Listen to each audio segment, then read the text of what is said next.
Good morning all of you. आप सभी के सामने रस छंद व अलंकार की ये वीडियो जो कि बहुत ही इम्पोर्टेंट है। इसमें हाई स्कूल में 2 नंबर का रस, 2 नंबर का छंद और 2 नंबर का अलंकार आता है बहुविकल्पीय टाइप में।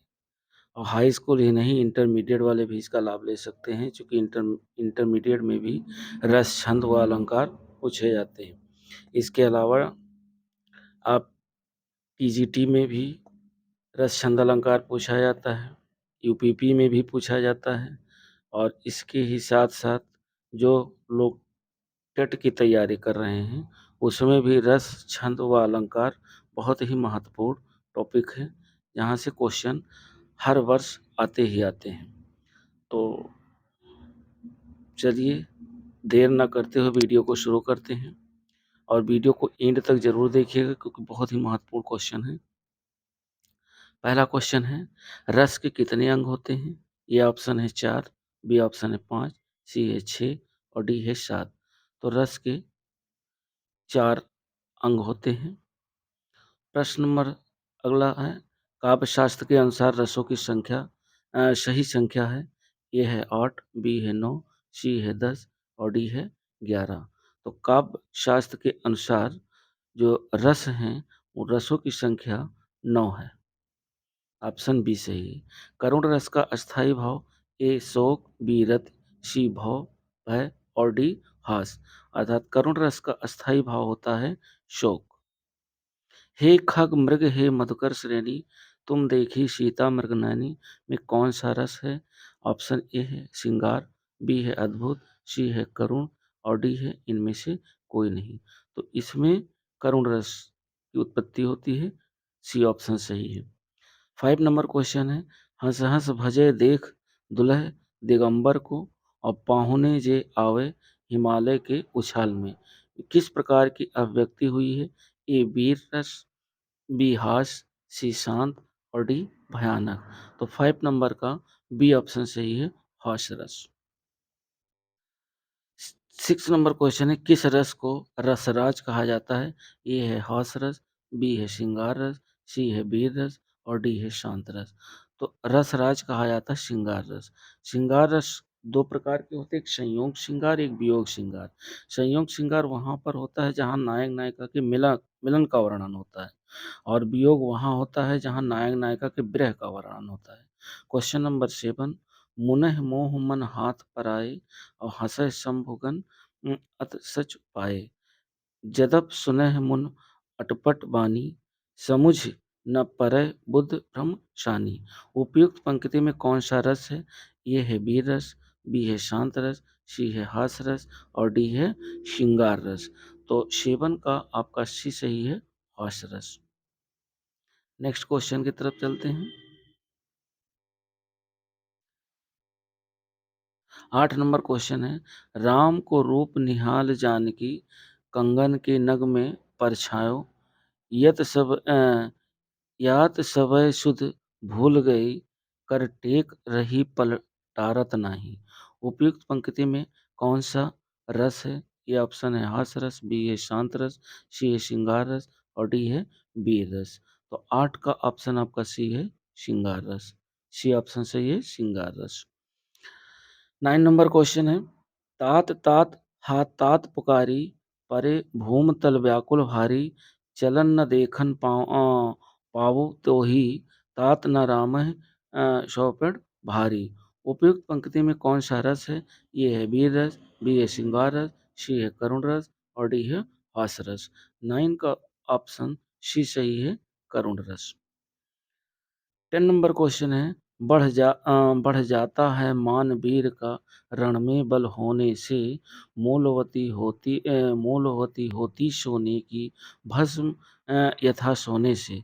उपयुक्त पंक्ति में कौन सा रस है? तो जैसे इसे पढ़ने से ही लगता है, ए करुण, बी भयानक, सी रौद्र और डी वीर। तो इसमें वीर रस की उत्पत्ति होती है, अर्थात 10 का ऑप्शन होगा डी। 11 नंबर है, प्रिय पत वह मेरा प्राण प्यारा, कहाँ है दुख जलनित डूबी का सहारा कहाँ है? प्रस्तुत पंक्ति में रस कौन सा है? ए करुण रस, बी श्रृंगार रस, सी अद्भुत रस और डी भयानक रस, अर्थात 11 का ऑप्शन ये है करुण रस। शोक विकल सब रावह रानी और रूपशील बल तेज बखानी में कौन सा अलंकार है? 12 नंबर में ए ऑप्शन है शांत रस, बी है करुण रस, सी है रौद्र रस और डी है श्रृंगार रस, अर्थात 12 का ऑप्शन बी सही होगा, करुण रस। 13 नंबर क्वेश्चन, रौद्र रस का अस्थायी भाव क्या है? ए ऑप्शन है क्रोध, बी है भय, सी है शोक और डी है रति। तो ए ऑप्शन है क्रोध। बिंद के वासी उदासी तपोव्रत धारी महाबिन नार दुखारे गौतम तिय तरी तुलसी सो कथा सुन वे मुन बृंद सुखारे। उपयुक्त पंक्ति में कौन सा रस है? 14 नंबर ए श्रृंगार रस, बी शांत रस, सी हास रस और डी रौद्र रस, अर्थात 14 का ऑप्शन आपका सी सही है, हास रस। अ, भय भुवन घोर कठोर रब रब रबबाज तज मारग चले चिकरह दिग्गज डोल महि अहिकोल कोरम कल भले, अर्थात उपयुक्त पंक्ति में कौन सा रस प्रयुक्त किया गया है? ए करुण रस, बी भयानक रस, सी रौद्र रस और डी है शांत रस। तो 15 का ऑप्शन आपका बी सही है, भयानक रस। अब छंद पे आते हैं। छंद से भी क्वेश्चन बहुत पूछे जाते हैं, तो इसके भी एमसीक्यू देख लेते हैं। छंद में पहला क्वेश्चन है, छंद को पढ़ते समय आने वाले विराम को क्या कहा जाता है? ए ऑप्शन है गुण, बी है तुक, सी है यत और डी है गति। तो पहले का ऑप्शन आपका सही है, यति। यति आपका सही ऑप्शन है। 2 नंबर क्वेश्चन है, छंद में प्रयुक्त अक्षर को क्या कहा जाता है? ए चरण, बी मात्रा, सी वर्ण और डी व्यंजन। तो 2 का ऑप्शन सही है, वर्ण कहा जाता है। छंद में जो प्रयुक्त अक्षर होते हैं उन्हें वर्ण कहते हैं। 3 नंबर है, छंद शब्द का सर्वप्रथम उल्लेख किसमें मिलता है? ए ऋग्वेद, बी सामवेद, सी यजुर्वेद और डी अथर्ववेद। तो छंद शब्द का सर्वप्रथम उल्लेख ऋग्वेद में मिलता है। रोला के प्रत्येक चरण में कितनी मात्राएँ होती हैं? ए 28, बी 24, सी 20 और डी 16, अर्थात 4 का ऑप्शन बी सही है, 24 मात्राएँ होती हैं। रोला में कितनी मात्राओं पर यति होती है? ए ऑप्शन 13, 11 और 13, बी ऑप्शन 13 और 11, सी 11, 11 और डी 13, 13। तो 5 का आपका आंसर है ए 11 और 13 मात्राओं पर यति होती है। 6 नंबर है, रोला में कितने चरण होते हैं? ए 8, बी 6, सी 4 और डी 2। तो 6 का आपका आंसर है सी, अर्थात 4 चरण होते हैं। सोरठा के प्रथम व तृतीय चरण में कितनी मात्राएँ होती हैं?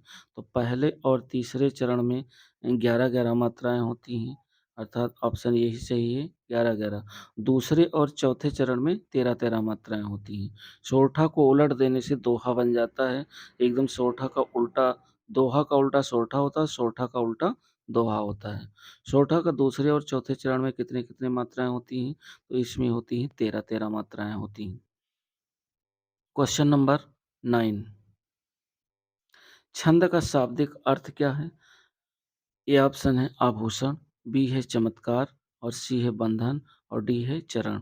तो 9 का ऑप्शन है छंद का शाब्दिक अर्थ होता है बंधन, अर्थात सी ऑप्शन सही है, बंधन। 10 नंबर है, रहमन पुत्री श्याम मनोह जलज मधुकर तसे लसे कैंधो शालिक राम रूपे अर्घा धरे। उपयुक्त पद में कौन सा छंद है? ये ऑप्शन है रोला, बी है सोरठा, सी है दोहा और डी है चौपाई, अर्थात तो 10 का ऑप्शन आपका सही है, सोरठा। जो सुमिरत सिद्ध होय गणनायक करिवर वदन करहु अनुग्रह सोय बुद्ध रास शुभ गुण सदन। उपयुक्त पद में उपयुक्त पद में छंद का नाम आपको बताना है। 11 नंबर ऑप्शन ए रोला, बी चौपाई, सी सोरठा और डी दोहा, अर्थात 11 का ऑप्शन आपका सी सही है, सोरठा। क्वेश्चन नंबर 12 है, चली धार धुक्कार घटा दिस काटत कावा सगर सुतह के पाप ताप पर बोलत धावा। उपयुक्त पद में कौन सा छंद है? ए ऑप्शन चौपाई, बी है सोरठा, सी है रोला और डी है डी भी चौपाई दी हुई है। तो 12 का सी ऑप्शन सही है, रोला। 4 चरणों में समान मात्राओं वाले छंद को क्या कहते हैं? ए मात्रिक छंद, बी है विषम मात्रिक छंद, सी है सम मात्रिक छंद और डी है अर्धमात्रिक छंद। 13 का ऑप्शन सी सही है, सम मात्रिक छंद। 14 नंबर क्वेश्चन है, चंपक हरवा अंग मिल अधिक सुहाए और जान परे सिय सियर जब कुम्हलाए। उपयुक्त पद में कौन सा छंद है? ए है रोला, बी चौपाई, सी सोरठा और डी है दोहा। तो इसमें आपका 14 का ऑप्शन ए सही है, रोला। अब आते हैं अलंकार। अलंकार में देखते हैं जो क्वेश्चन बन रहे हैं। अलंकार का शाब्दिक अर्थ क्या है? ए है सौंदर्य, बी है श्रृंगार, सी है आभूषण, डी है आकर्षण। तो अलंकार का शाब्दिक अर्थ होता है आभूषण, अर्थात ऑप्शन सी सही है, आभूषण।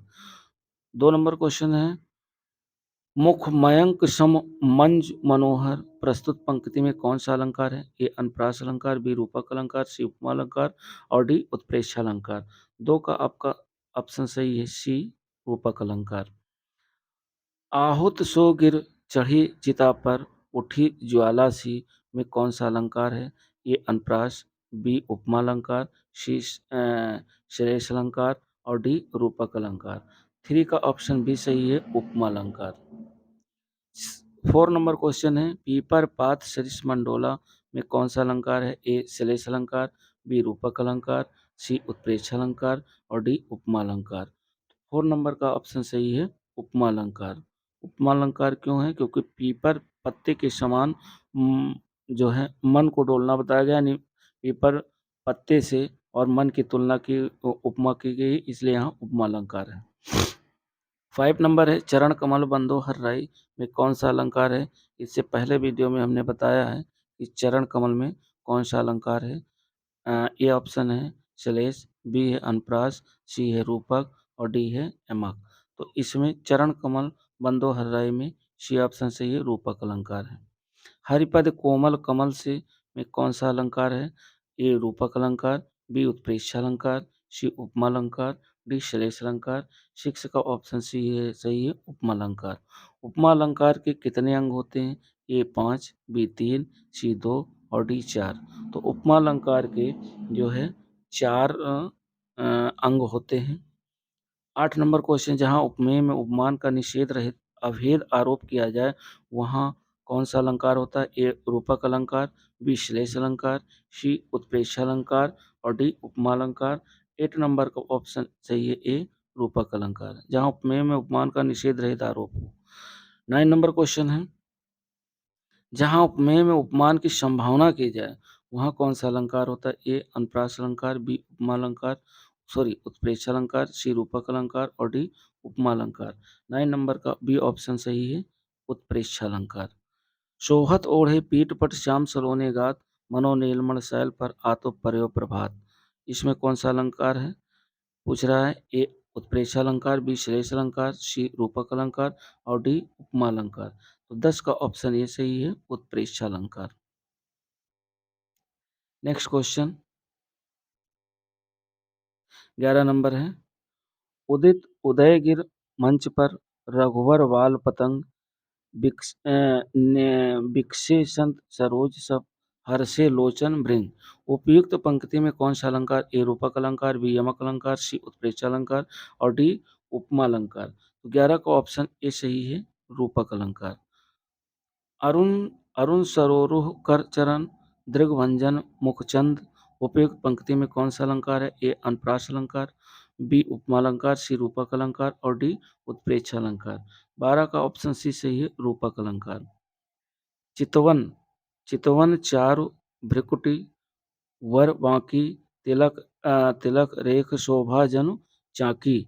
उपयुक्त पंक्ति में कौन सा अलंकार है? ए उत्प्रेक्षा अलंकार, बी उपमा अलंकार और सी रूपक अलंकार और डी यमक अलंकार।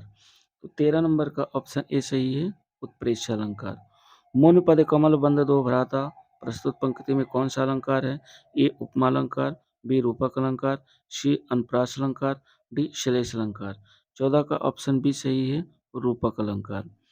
नभमंडल छाया मरुस्थल, श दल, बाँध के अधर आवे चला। प्रस्तुत पंक्ति में कौन-सा अलंकार है? ए ऑप्शन है उपमा अलंकार, बी रूपक अलंकार, सी श्लेष अलंकार और डी उत्प्रेक्षा अलंकार। तो ए ऑप्शन सही है उपमा अलंकार।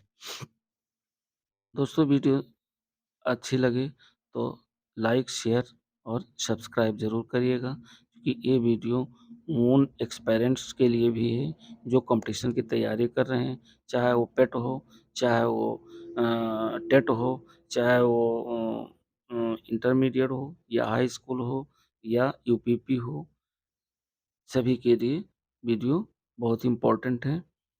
ये देखिए, लाइक करिए, शेयर करिए एंड सब्सक्राइब करें। धन्यवाद।